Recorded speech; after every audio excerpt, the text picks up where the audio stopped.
This video will show you how to use the online Sendai Framework Monitor to report on Target D.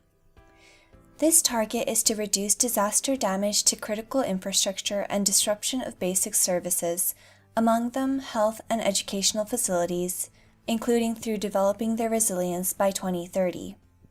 Target D refers to two separate but interconnected situations.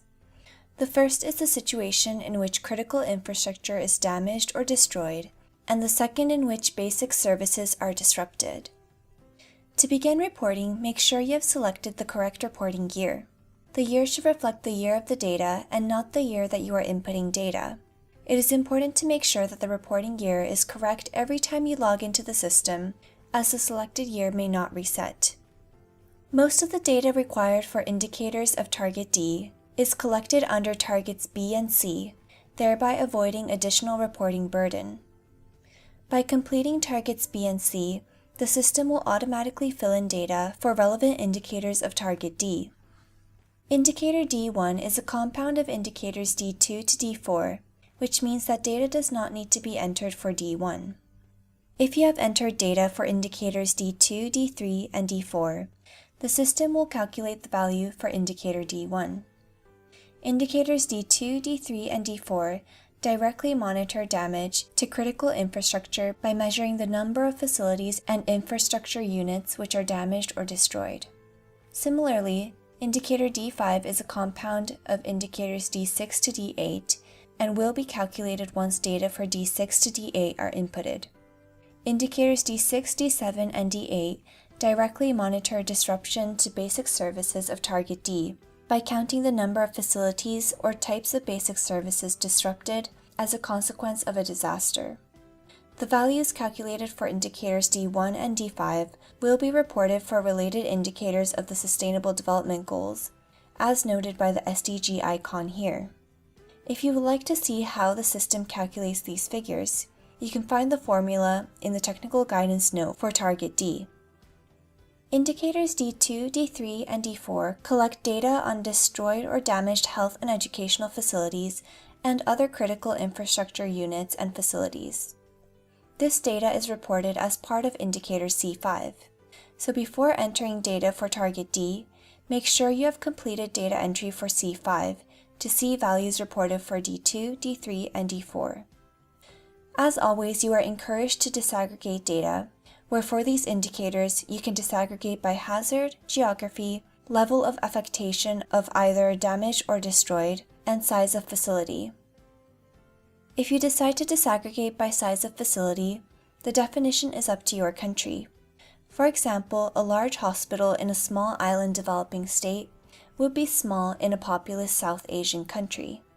Disaggregation on the monitor is set up by the country coordinator under Global Targets and Setup. Indicator D6 monitors the number of disruptions to educational services.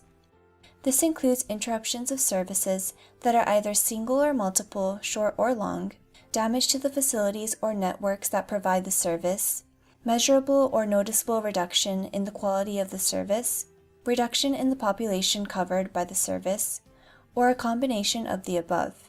If during a disaster, or as a consequence of a disaster, any of these situations occur to an educational service, this is counted as one disruption of service.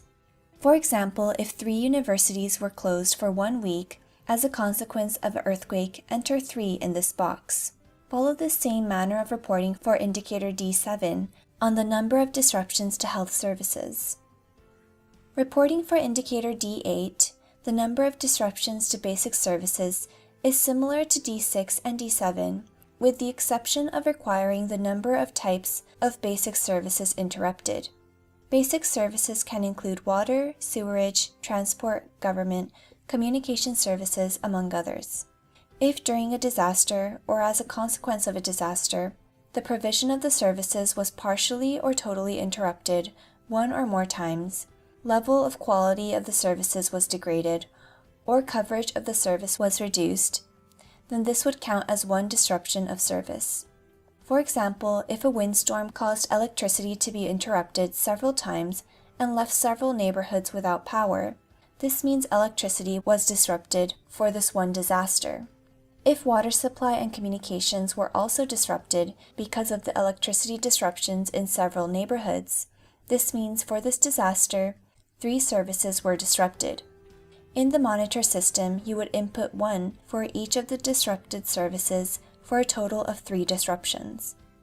Refer to the technical guidance notes for a list of proposed classifications of the infrastructure sector.